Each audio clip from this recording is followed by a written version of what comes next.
सनातन धर्म में मरने के बाद तुलसी और गंगाजल क्यों रखते हैं मुंह में? एक समय की बात है। एक बार माता पार्वती भगवान शिव से कहती है, हे प्रभु, मेरे मन में एक शंका है, कृपया मेरा मार्गदर्शन करें। तब भगवान शिव बोले, हे देवी, क्या है तुम्हारी शंका? कृपया बताओ, तुम्हारी शंका का निवारण करके हमें प्रसन्नता होगी। तब माता पार्वती कहती है, हे प्रभु, जब कोई मनुष्य मृत्यु के बाद अपने मुख में तुलसी पत्र का जल पाता है, या जो मनुष्य तुलसी में रोज जल देता है, उस मनुष्य को कौन से फल की प्राप्ति होती है?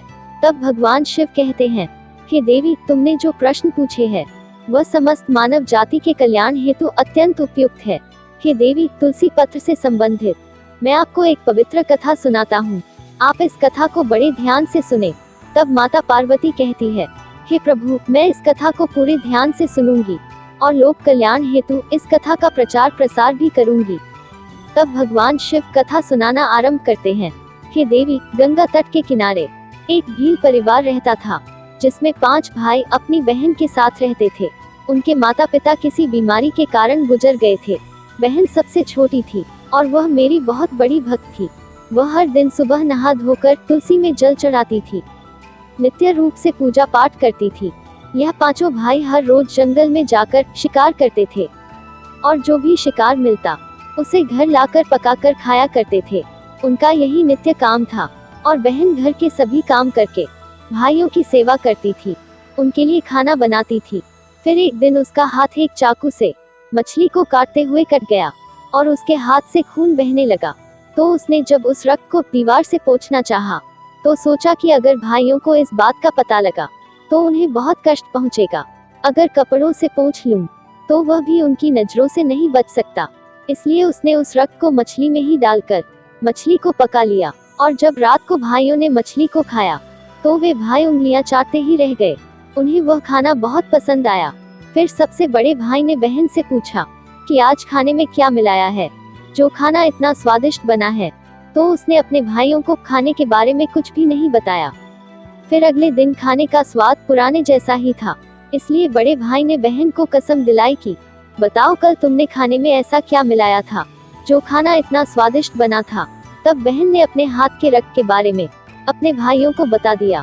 तब बड़े भाई के कुटिल दिमाग में एक बुरा ख्याल आया कि क्यों ना हम अपनी बहन को ही मार कर खा जाए, क्योंकि उसके रक्त की चंद बूंदें ही इतनी स्वादिष्ट थी, तो फिर उसका मांस कितना स्वादिष्ट और मुलायम होगा।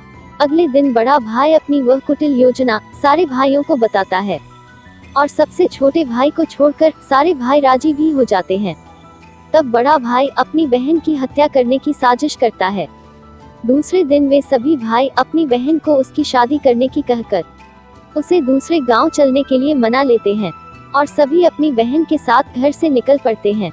चलते चलते वे अपने गांव से दूर आ जाते हैं, बहन को थोड़ा आराम करने की कहकर। फिर वे सभी अपनी बहन को रास्ते में पड़ने वाली एक छोटी सी गुफा में ले जाते हैं और उसे वहां ले जाकर बांध देते हैं और उस पर बाणों से वार करना शुरू कर देते हैं।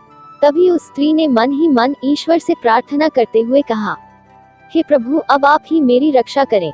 तब भगवान की कृपा से एक चमत्कार हो जाता है। सबसे बड़ा भाई बाण तो चलाता है, लेकिन उसका निशाना चूक जाता है और बार बार प्रयास करने के बाद भी उसका निशाना बार बार चूक जाता है। फिर दूसरे भाई भी एक एक करके बाण चलाते हैं और उन सभी का निशाना भी चूक जाता है। अंत में सबसे छोटे भाई को बाण चलाने को कहते हैं, किंतु वह मना कर देता है। तब सभी भाई उसे ही जान से मारने की धमकी देते हैं। तो उसकी बहन स्वयं मुझसे विनती करती हुई बोली, हे प्रभु, अब आप मेरे छोटे भाई की रक्षा करें और मेरे प्राण ले लीजिए। ऐसा कहते ही सबसे छोटे भाई का बाण बिना निशाने के ही बहन के सीने को भेद जाता है।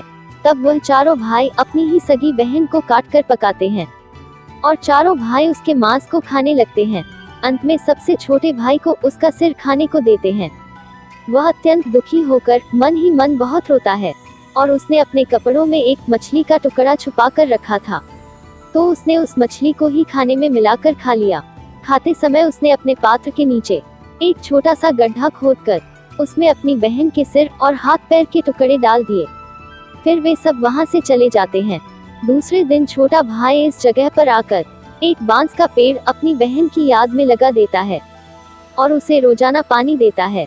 इसी तरह कुछ दिन बीत जाने के बाद एक साधु उस बांस के पौधे के पास मल मूत्र त्यागने हेतु जाते हैं, तो वहाँ बांस के पौधे से आवाज आती है, हे साधु महाराज, आप इस जगह पर मल मूत्र का त्याग ना करें। तभी वह साधु आश्चर्य से उस बांस के पौधे की ओर देखते हैं और वहाँ पर मल मूत्र त्यागने का विचार छोड़ देते हैं और उस स्थान से जाने लगते हैं। जाते वक्त वह उस बांस के पौधे से एक बांस का टुकड़ा काट कर अपने पास रखते हैं और उसकी एक सुंदर बांसुरी बना लेते हैं। जब भी वह साधु उस बांसुरी को बजाता था, तो उसमें से एक स्त्री की सुंदर गीत गाती हुई आवाज आती थी।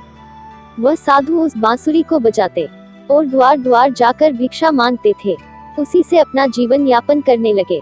कुछ समय बीतने के बाद वह साधु उस बड़े भाई के घर के पास गया, तो उस बांसुरी से आवाज आने लगी कि इसी दुष्ट ने मेरी हत्या की है।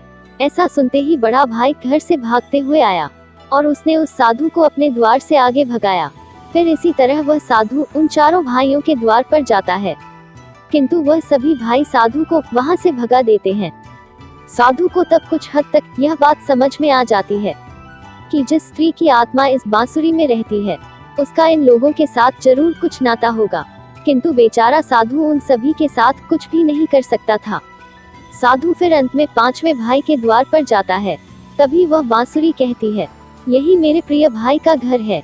जब घर में बैठे दुखी भाई को अपनी बहन की पुकार सुनाई दी, तो वह भागते हुए घर के बाहर आता है, किंतु वह देखता है कि एक साधु बांसुरी लेकर द्वार पर खड़ा है। तो उस साधु ने उसे बताया कि यह आवाज इस बांसुरी से आई है। तब वह भाई उस साधु से विनती करते हुए बांसुरी मांगता है।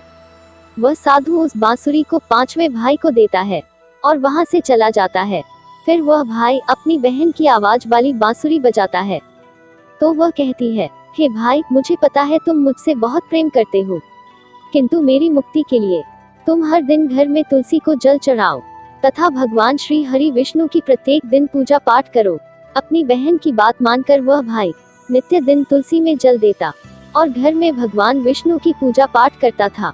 एक दिन जब वह भाई तुलसी को जल देते हुए मन ही मन भगवान विष्णु के नाम का जाप कर रहा था, तब स्वयं भगवान विष्णु उसी तुलसी के पौधे से उस गरीब भाई के घर में प्रकट हुए। फिर वह भाई तुरंत भगवान विष्णु की शरण में आया और सच्चे मन से स्तुति करने लगा। तब भगवान विष्णु ने उस भाई को तुलसी पत्र का जल उस बांसुरी में डालने को कहा और उसने भगवान विष्णु का नाम लेते हुए उस बांसुरी में तुलसी पत्र का जल डाला। भगवान विष्णु के आशीर्वाद से उस स्त्री का पुनर्जन्म हुआ, जिसके बाद वह स्वयं उस बांसुरी से बाहर आ गई। तब उन दोनों भाई बहन को भगवान विष्णु ने तुलसी के संबंध में महत्वपूर्ण ज्ञान दिया था। फिर भगवान शिव कहते हैं, हे देवी, वह ज्ञान अब आप भी ध्यान से सुनो। तुलसी को देवी लक्ष्मी का ही रूप माना जाता है। तुलसी में हर रोज जल चढ़ाने से जीवन की सभी परेशानियां दूर होती है और सुख शांति आती है और धन का लाभ होता है। तुलसी में जल चढ़ाते समय चंदन का तिलक लगाना शुभ माना जाता है। तुलसी में जल चढ़ाने का सही समय सूर्योदय से लेकर उसके 2 से 3 घंटे बाद तक का ही होता है। तुलसी के पौधे में रविवार को जल नहीं चढ़ाना चाहिए। मंगलवार को तुलसी में जल चढ़ाने से भगवान विष्णु और देवी लक्ष्मी दोनों ही प्रसन्न होते हैं। रोज सुबह स्नान के बाद तुलसी में जल अर्पित करने से जीवन के दुर्भाग्य दूर होते हैं। फिर भगवान शिव कहते हैं, हे देवी, मृत्यु ही जीवन का परम सत्य है। मृत्यु के उपरांत व्यक्ति का विधि पूर्वक अंतिम संस्कार करने का विधान है, जिससे उसके शरीर को मुक्ति मिल सके और वह एक शरीर को त्याग कर दूसरा शरीर धारण कर सके। इस प्रकार से जब व्यक्ति मोक्ष की प्राप्ति करता है, तो उसे सभी पापों से मुक्ति मिलती है। मृत्यु के समय मुंह में गंगाजल डालना चाहिए, जिसका कारण है कि गंगाजल कभी खराब नहीं होता है और गंगाजल की कुछ बूंदें ही मृत्यु उपरांत व्यक्ति के लिए मोक्ष के द्वार खोल देती है। मृत्यु के समय व्यक्ति के मुख में गंगाजल डालने से उसे कई शारीरिक कष्टों से मुक्ति मिल जाती है और आसान मृत्यु मिल जाती है। यदि मृत्यु के समय व्यक्ति के मुंह में तुलसी की पत्तियां रखी जाती है, तो मरने वाले व्यक्ति की आत्मा को भगवान विष्णु का आशीष प्राप्त होता है और संसार की मोह माया से मुक्ति मिलती है। वही शरीर के सारे कष्ट दूर हो जाते हैं और आत्मा सभी बंधनों से भी मुक्त हो जाती है।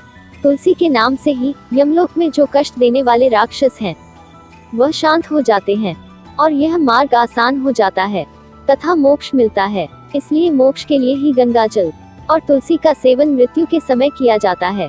हर हर महादेव। जय श्री हरि विष्णु। दोस्तों, आपको यह कथा कैसी लगी? आप कमेंट में जय श्री हरि विष्णु लिखकर अवश्य बताएं। साथ ही वीडियो को लाइक और शेयर करें। यदि आप हमारे चैनल पर नए हैं तो हमारे चैनल को सब्सक्राइब जरूर करें। धन्यवाद दोस्तों।